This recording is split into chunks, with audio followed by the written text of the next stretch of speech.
Well, today we have finally the county manager. It's been a while, but you're here. Yeah.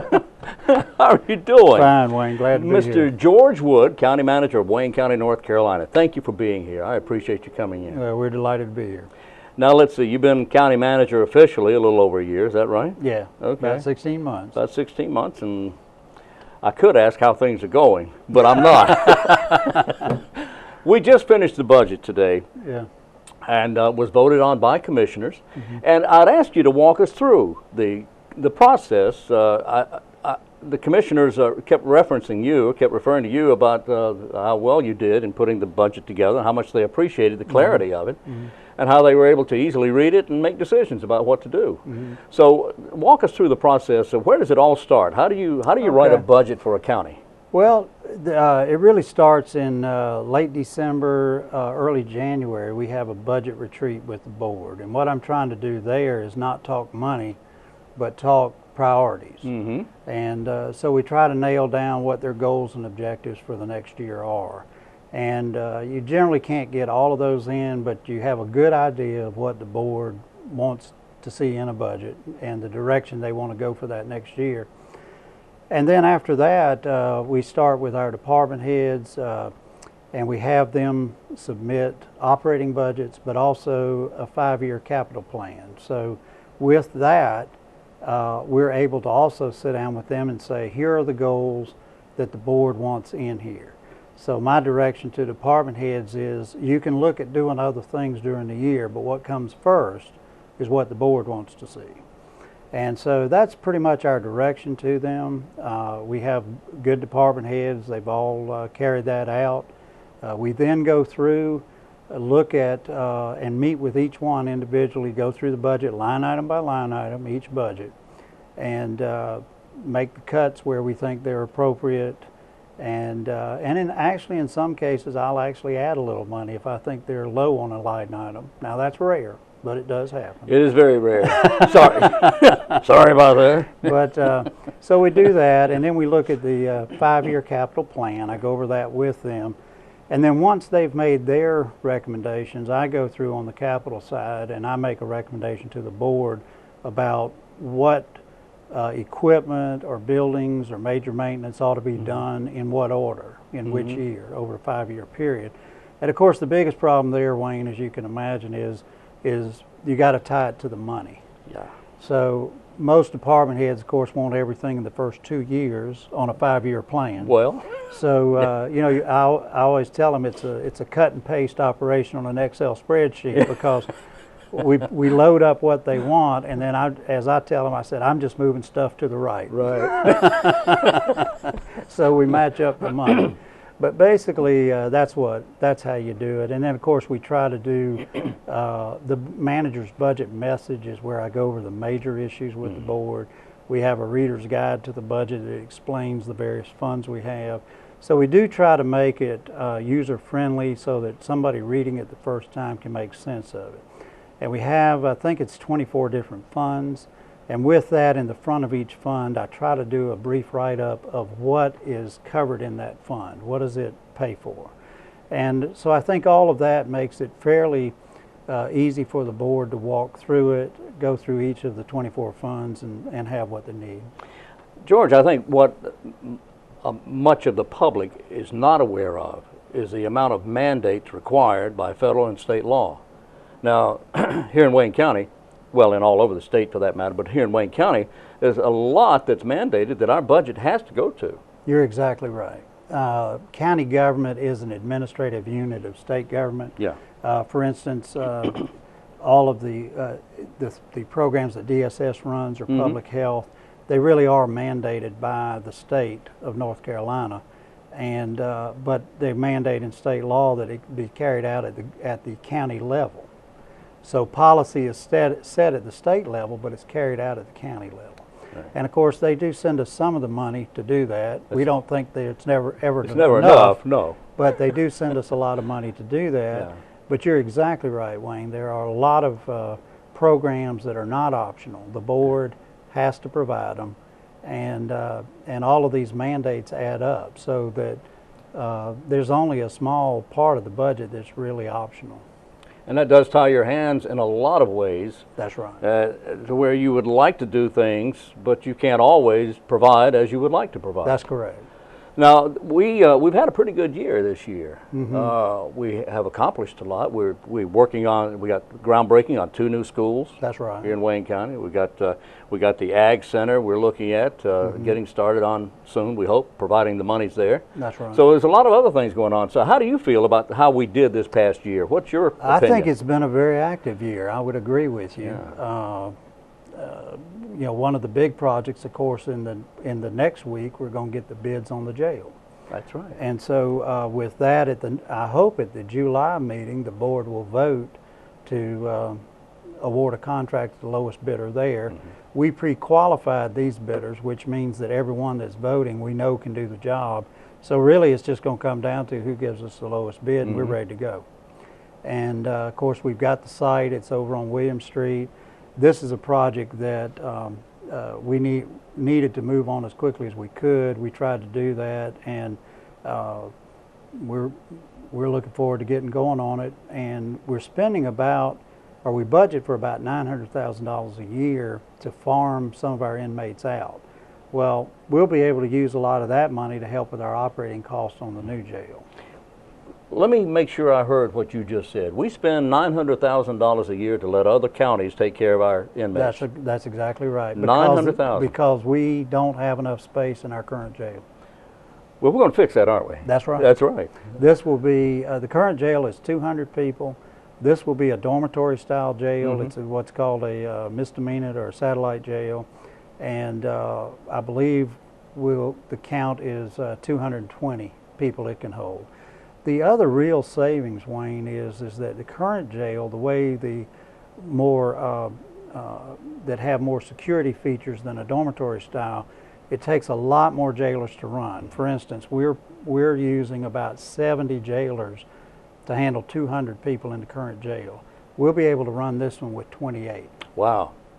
So the key in designing a jail is not only the energy efficiency and the efficiency of the building itself, but in the layout of how they do it is cutting down on the necessary manpower.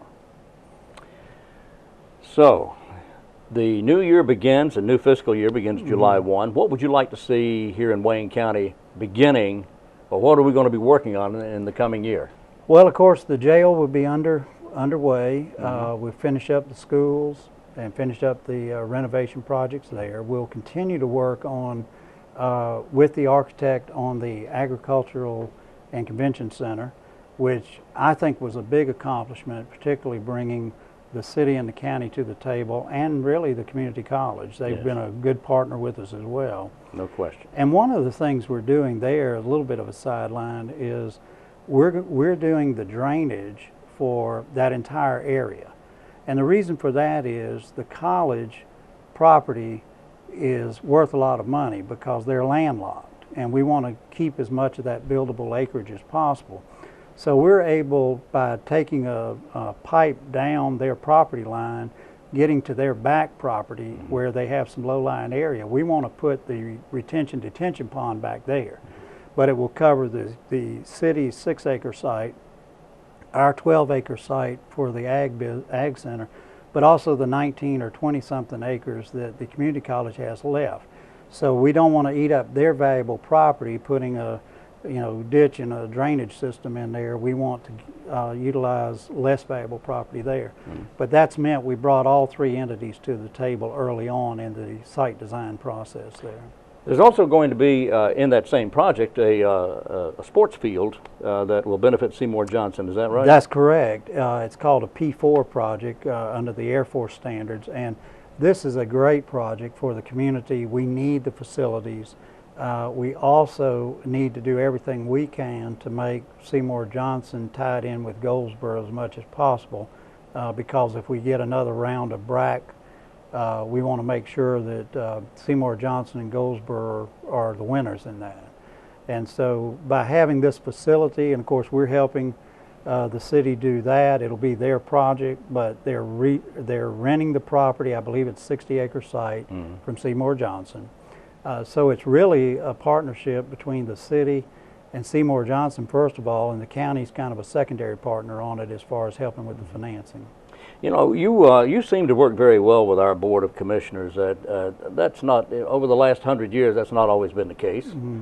So what do you do to be able to work closely, to coordinate and to compromise with the Board of Commissioners? What's your secret? I think a lot of it is just working with people, being willing to listen to what people want to get done, try to have consensus building processes in place. I think the budget retreat is a great way to do that. Is get them involved on the front end. I'd much rather want to know what a board, whether it's a city council, a board of commissioners, I want to know on the front end before I do a budget what they'd like to see in it. Otherwise, the manager's guessing at what he thinks they want to do.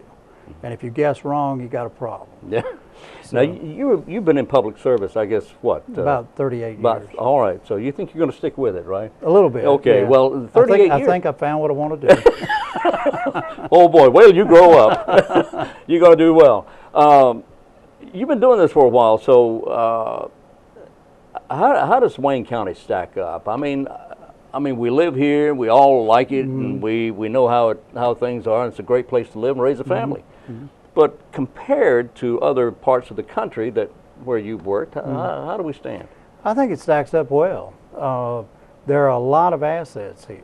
And one of the best things that I've seen and I've been impressed with is that we've been able to forge very good working relationships with the city and the Board of Education. That wasn't always the case. It was a little rocky when I first got here and we were going through the 2 new schools.